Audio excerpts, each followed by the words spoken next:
Il est souverain, il est souverain. Gloire à l'agneau de Dieu qui ôte les péchés du monde. Gloire à l'agneau de Dieu qui a sur le trône de gloire. Gloire à toi, l'agneau de Dieu.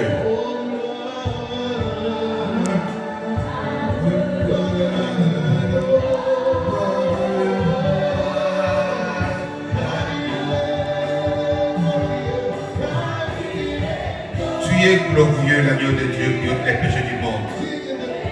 Tu es digne de régner, Seigneur. Il n'y a que toi. Tout est soumis à toi.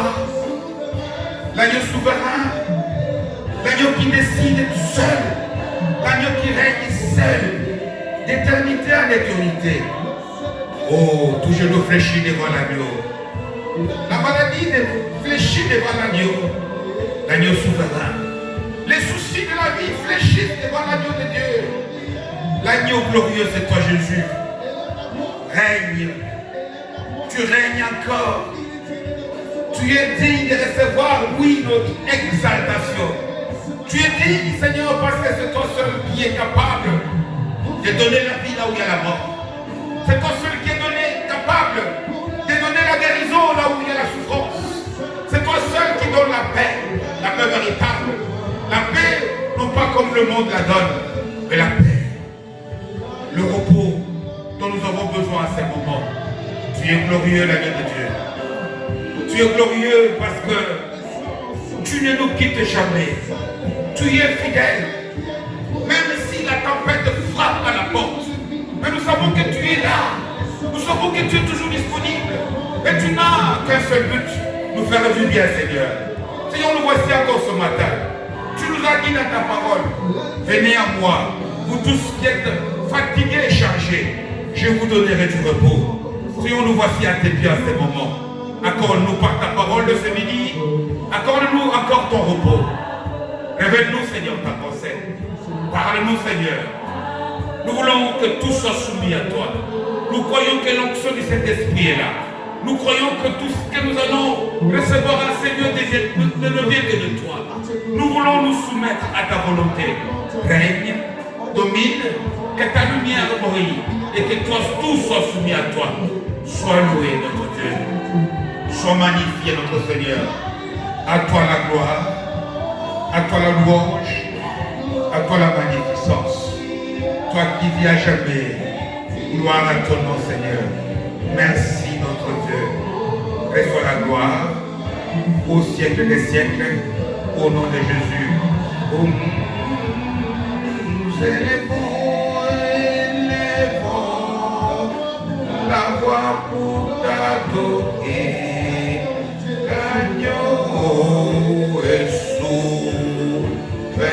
Shalom, bien-aimés de Dieu, de là où vous êtes, que Dieu vous bénisse. Comme je l'avais annoncé le dimanche passé, nous allons passer en ce moment un temps pour partager la parole de Dieu. Je l'ai dit, ce n'est même pas moi, il est écrit que tout passera, mais la parole ne passera pas. Et Jésus d'ajouter d'ailleurs dans Matthieu que tout peut être confiné, tout peut être à l'arrêt, mais rien ne peut arrêter l'Église. Parce qu'il dit, les portes du séjour des morts ne pourront jamais avoir la victoire sur l'Église de Christ. Nous allons donc, comme je l'ai dit, partager la parole de Dieu. Mais partager la parole de Dieu, bien aimé, c'est d'éviter tout simplement de passer du temps dans des proclamations parfois vides. Le Seigneur est mon berger, je ne manquerai de rien. Je fais ceci, 1000 peuvent tomber, ça c'est des proclamations, c'est écrit. Mais il est question ici, bien aimé, de recevoir de la part du Saint-Esprit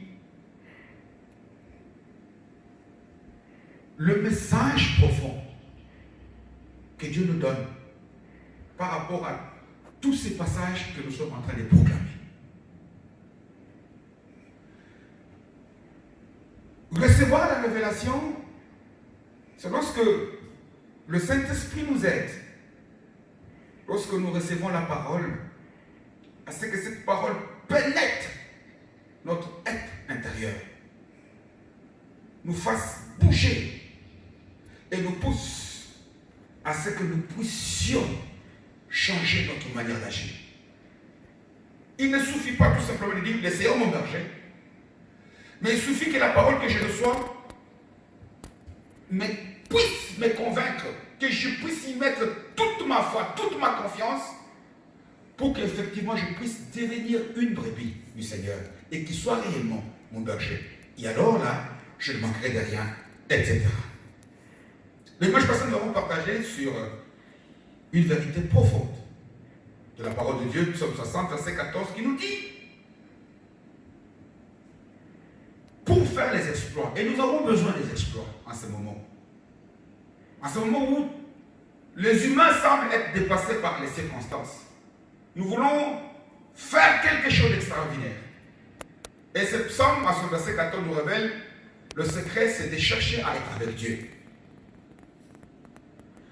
Être avec Dieu, c'est la solution. Être avec Dieu, c'est ni plus ni moins être bien positionné. Parce qu'il dit, c'est lui qui demeure. C'est lui, donc c'est un positionnement, c'est une position. C'est en quelque sorte comme un lieu. Mais pas un lieu physique, mais un lieu spirituel. Je vais essayer de le montrer par un exemple. De là où tu es en ce moment, les soleils brillent. Et les soleils brillent 24 sur 24. Mais pour que tu puisses voir la lumière, l'éclairage du soleil, tout dépend de la position que tu occupes maintenant, qui peut faire que soit tu aperçois ces rayons, ou soit tu ne les vois pas. C'est la même chose aussi avec nous chrétiens. Dieu est assis sur ton trône. Dieu est omniprésent. Il est partout en tout temps. Mais c'est ta position à toi, spirituelle bien entendu, qui fait que tu puisses être en communion avec lui ou être loin de lui. Tout ne dépend pas de Dieu, tout dépend de nous. Voilà pourquoi, dans notre méditation d'aujourd'hui, nous allons essayer de partager sur des obstacles, des choses qui m'empêchent, qui t'empêchent, qui nous empêchent, nous les enfants de Dieu, d'être bien positionnés, d'être là où Dieu veut que nous puissions être, d'être les obstacles qui nous empêchent de nous retrouver à un endroit où la grâce de Dieu agit et se manifeste. J'ai donné comme titre à cette exhortation de ce midi, qui est donc, qui nous donne ce premier handicap, c'est la peur. Donc nous devons à tout prix vaincre la peur, vaincre la panique, vaincre cet état de psychose dans lequel est plongé tout le monde à ces moments, les chrétiens y compris. La peur ne vient pas de Dieu. La peur est un handicap. Si David dit avec Dieu, je ferai des exploits.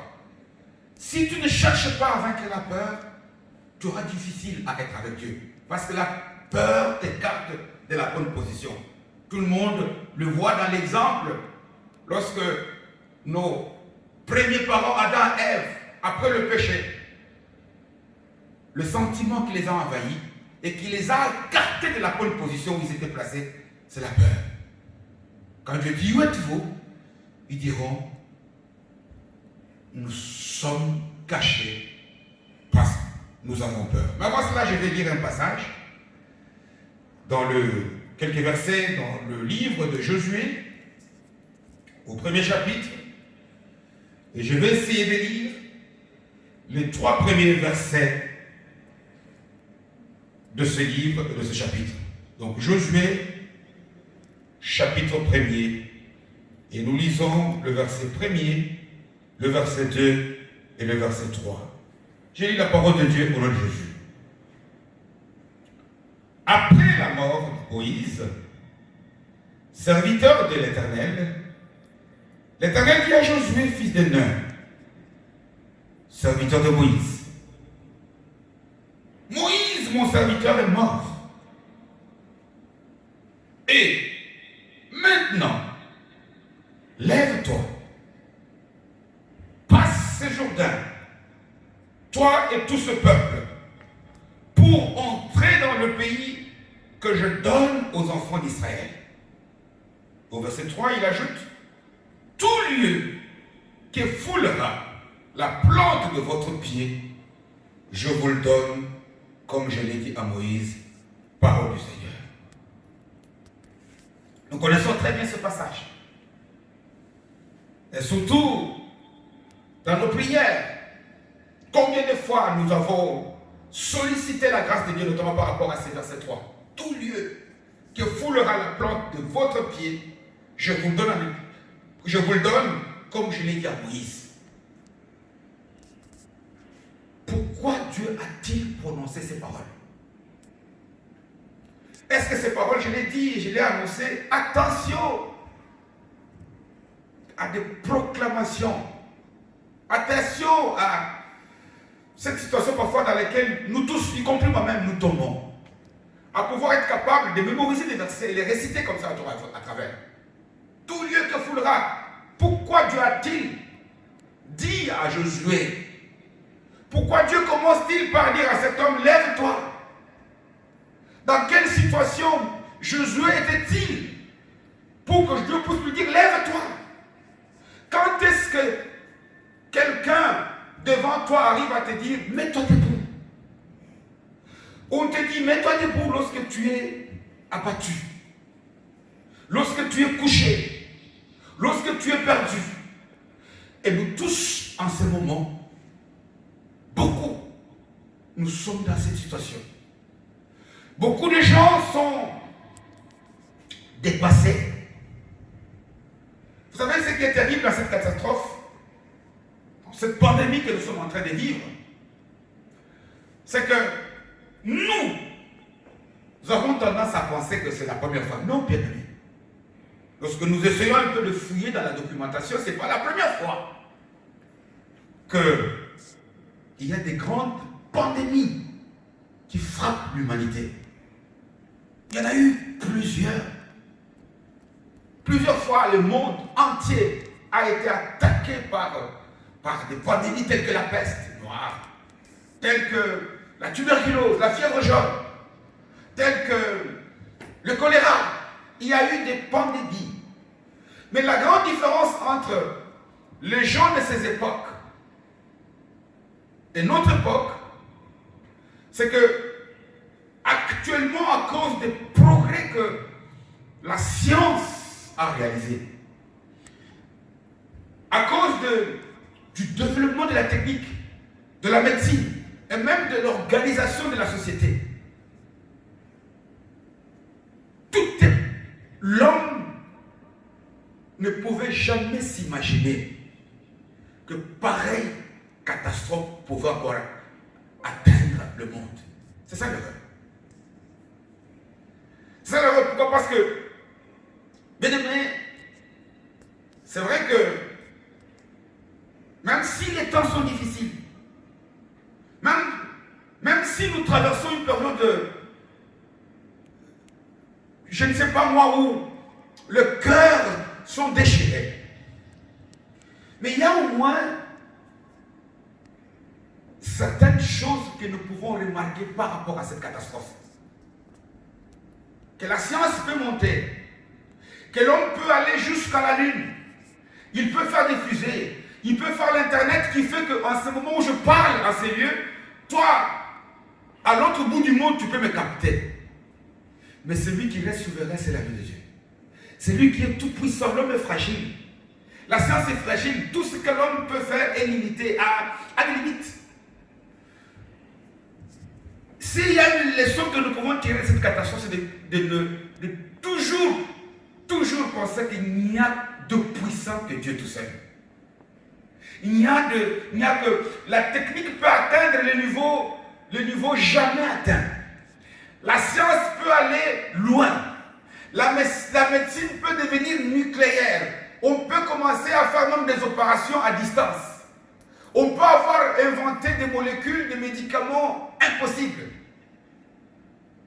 Mais tout ce que l'homme fait a limite.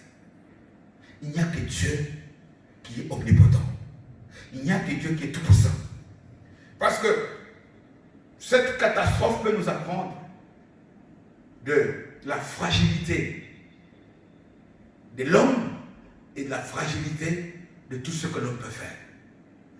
Deuxième leçon aussi que nous pouvons tirer, c'est que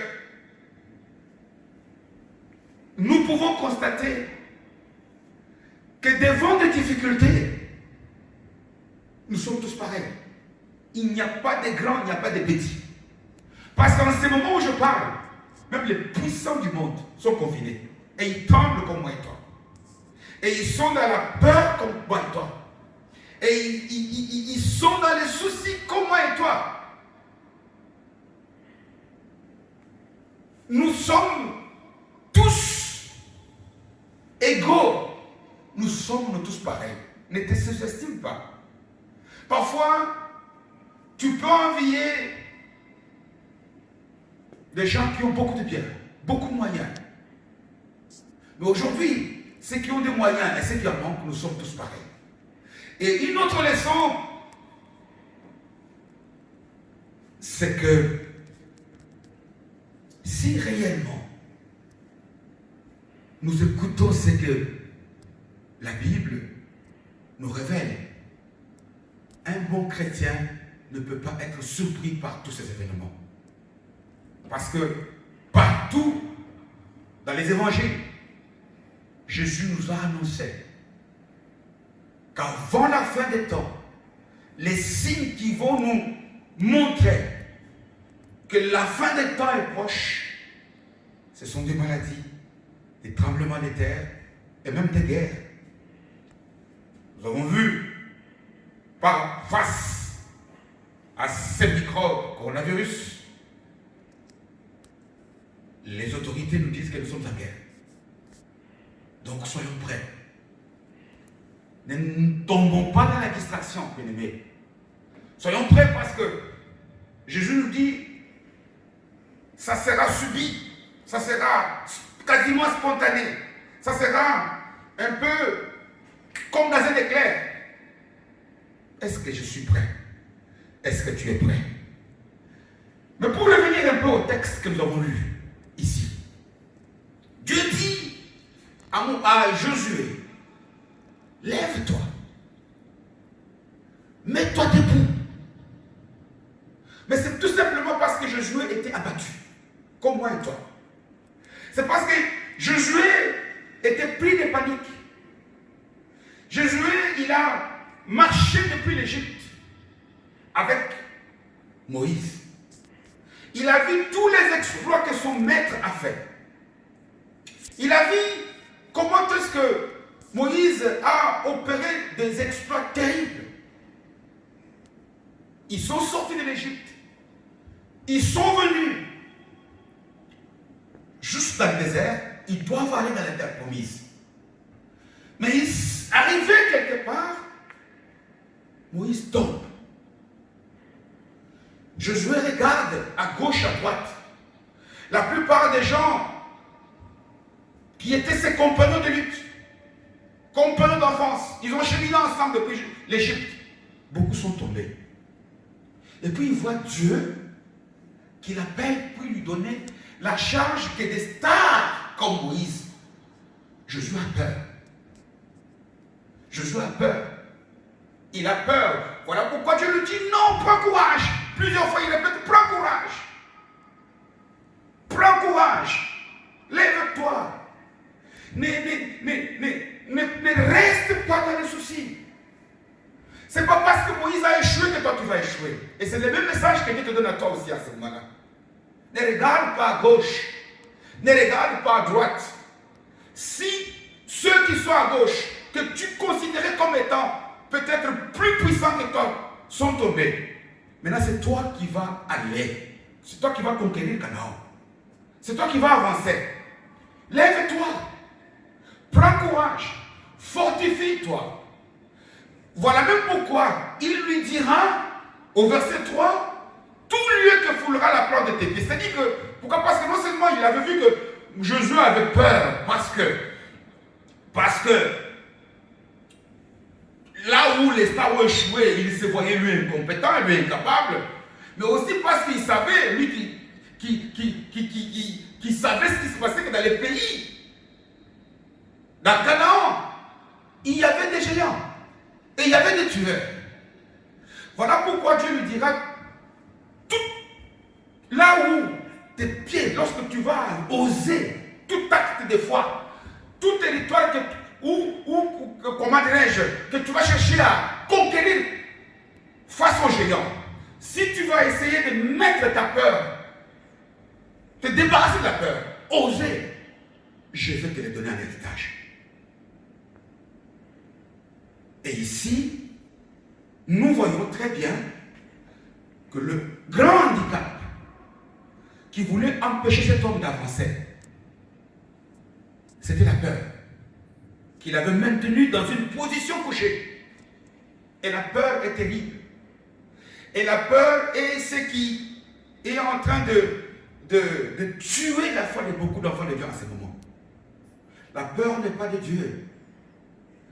Job dira dans Job 3, 25, c'est que je crains ce qui m'arrive. La peur est un sentiment naturel, enfoui en nous. Mais c'est à nous de prendre courage. C'est à nous de tout faire pour nous fortifier. Dieu n'a pas dit à Josué, je vais te fortifier. Il a dit, fortifie-toi. C'est à toi de faire tout pour prendre courage, de te mettre debout, d'avancer. C'est lorsque tu vas oser avancer, tout territoire que tu vas chercher, où tu vas mettre ton pied, je vais te les donner. Avance. Je serai avec toi. Je serai avec toi. Ça, il l'avait dit à Moïse. Il aurait dit, Dieu est avec nous. Mais est-ce que nous sommes capables, nous aussi, d'avancer? Est-ce que nous sommes capables de comprendre que la peur terrorise, paralyse? Est-ce que nous sommes en train de comprendre que là où nous sommes maintenant, ce qui nous fait le plus peur maintenant, ça n'est plus même la maladie. C'est la peur d'attraper la maladie. Et je le dis, je le confirme.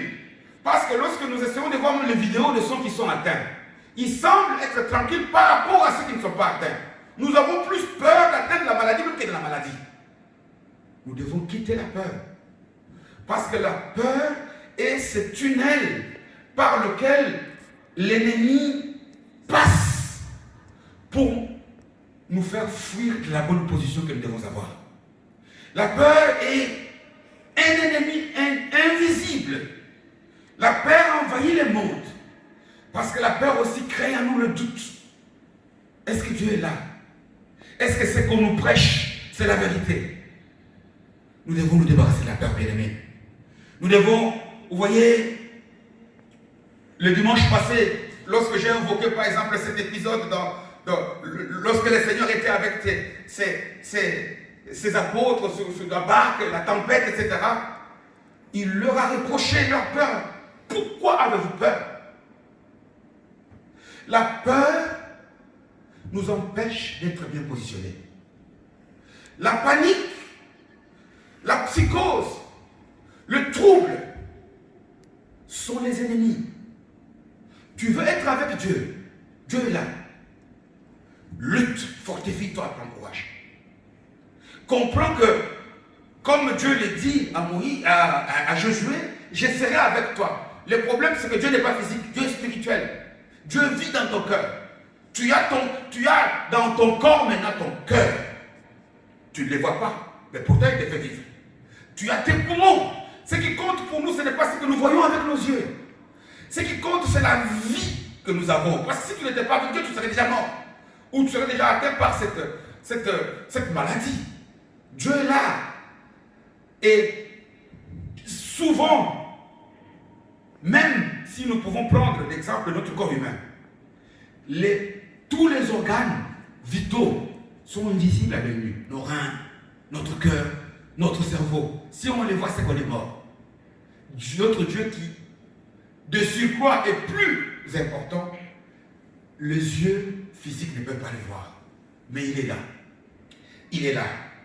Nous devons tout faire, bien aimés, pour vaincre cet ennemi.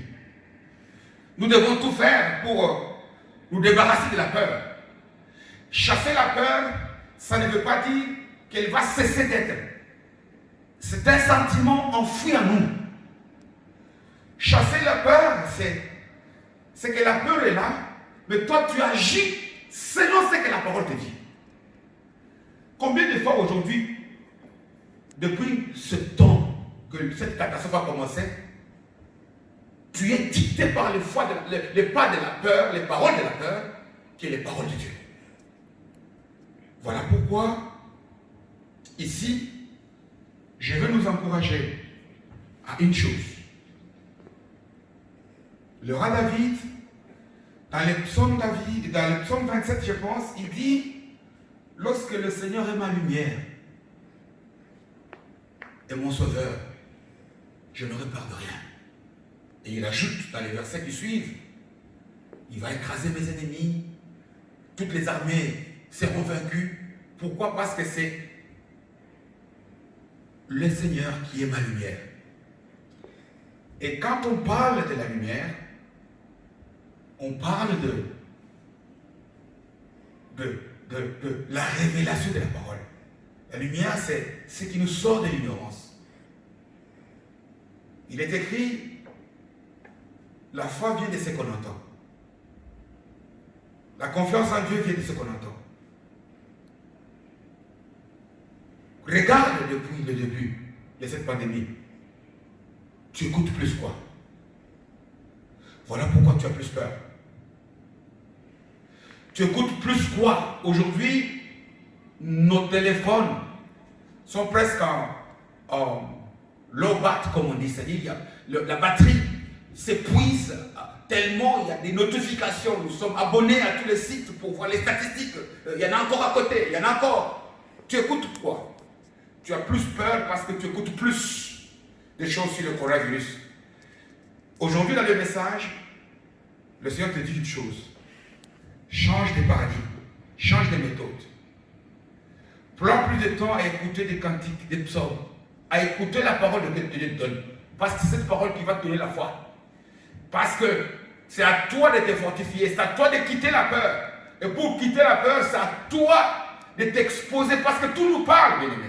Vous savez, quand on met la télé, quand on regarde la boîte, tout parle. Et la foi en quelque chose vient du fait de ce qu'on entend. Or, si tu entends plus les chiffres de la mort, les chiffres des contaminés, tu entends plus, je ne dis pas qu'on se tienne désinformé, non, on doit écouter les informations au minimum, mais écouter des informations, écouter la parole de Dieu doit prendre plus de temps dans nos vies.